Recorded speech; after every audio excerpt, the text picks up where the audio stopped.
Assalamualaikum warahmatullahi wabarakatuh. Perkenalkan, nama saya Raihan Akim Mulael. Saya dari kelas TI 2D. Di sini saya akan menyampaikan materi tentang set instruksi. Yang pertama, ada pengertian set instruksi. Set instruksi atau bisa disebut interaction set architecture adalah sekumpulan instruksi yang dapat dimengerti dan dapat dijalankan oleh CPU berdasarkan tipe arsitekturnya.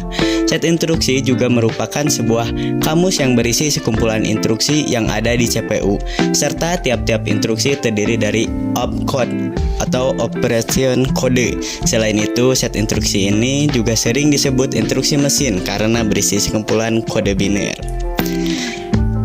Selanjutnya ada desain set instruksi. Desain set instruksi adalah suatu rancangan set instruksi. Yang pertama ada operation repertoire, yaitu berkaitan dengan banyaknya operasi yang digunakan. Operasi apa saja yang digunakan dan berapa sulit operasi tersebut. Yang kedua, data types, yaitu berkaitan dengan tipe data apa saja yang digunakan untuk operasi. Yang ketiga, interaction format, yaitu berkaitan dengan panjang instruksi, jumlah bit, banyaknya alamat, dan sebagainya. Yang keempat, register, yaitu banyaknya register yang dapat digunakan. Yang terakhir ada addressing, yaitu mode penyelamatan untuk operan. Selanjutnya ada jenis-jenis operasi instruksi. Yang pertama ada logika. Operasi logika yang biasanya dilakukan adalah AND, OR, NOT, dan XOR. Yang kedua, data transfer. Instruksi ini menyalin data dari satu register lokasi memori ke yang lainnya. Yang ketiga, aritmatika. Operasi aritmatika yang dilakukan biasanya adalah penjumlahan, add, pengurangan, subtract, perkalian, multiply, dan pembagian, divide. Yang keempat, konversi. Konversi adalah instruksi yang digunakan mengubah format instruksi yang beroperasi terhadap format data. Yang kelima, sistem kontrol. Sistem kontrol adalah instruksi yang hanya dapat dilakukan oleh CPU ketika dalam keadaan tertentu atau ketika sedang menjalankan program yang berada dalam area memori khusus. Selanjutnya yang keenam ada transfer of control. Transfer of control dilakukan oleh CPU untuk memperbarui program counter untuk memuat alamat memori dari beberapa instruksi yang ada dalam memori. Yang ketujuh, addressing mode. Addressing mode adalah sebuah metode yang digunakan untuk mengalamati alamat memori. Yang terakhir, instruksi I/O. Instruksi ini melakukan transfer informasi antara peripheral eksternal dan inti sistem atau CPU memori. Selanjutnya ada elemen-elemen set instruksi. Yang pertama dari elemen-elemen set instruksi ada operation code.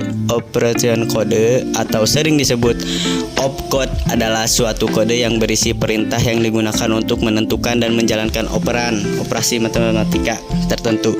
Yang kedua, source operand reference. Source operand reference adalah suatu sumber instruksi yang digunakan untuk melibatkan sejumlah operan operasi matematika.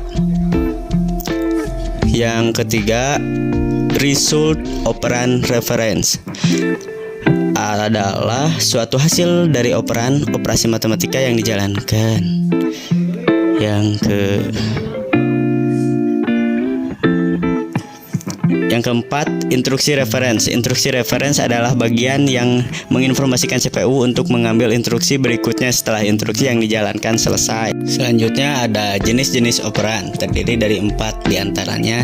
Yang pertama yaitu address. Address adalah lokasi tempat data disimpan di memori atau bisa juga disebut physical address. Alamat memori memiliki jumlah maksimum sesuai dengan tipe operasi yang dilakukan. Yang kedua ada number.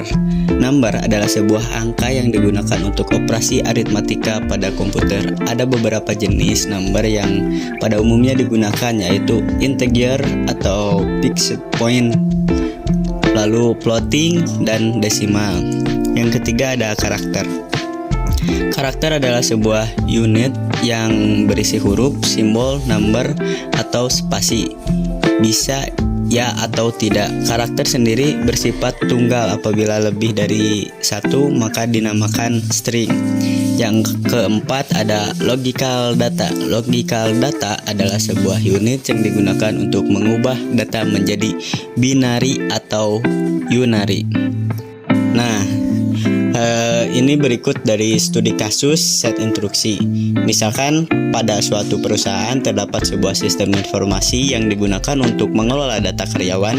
Sistem ini menggunakan bahasa pemrograman Python dan salah satu fitur yang digunakan adalah set instruksi. Set instruksi merupakan tipe data koleksi yang digunakan untuk menyimpan sekumpulan nilai yang unik dan tidak diurutkan. Pada sistem informasi ini, set instruksi digunakan untuk menyimpan daftar divisi yang ada di perusahaan.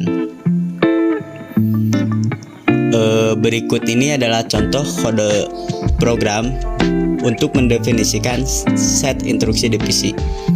Ya, gambarnya seperti ini.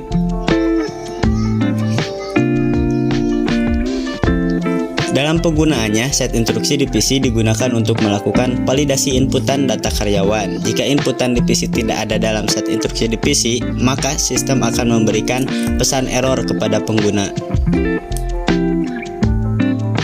Contoh kode program validasi inputan divisi seperti ini. Dengan menggunakan set instruksi, sistem informasi dapat melakukan validasi inputan divisi dengan lebih efisien dan efektif. Penggunaan sistem informasi juga akan lebih mudah dan cepat dalam memasukkan data karyawan dengan adanya validasi ini. Oke, cukup sekian dari saya. Terima kasih. Mohon maaf apabila ada kesalahan dalam menyampaikan materi. Wassalamualaikum warahmatullahi wabarakatuh.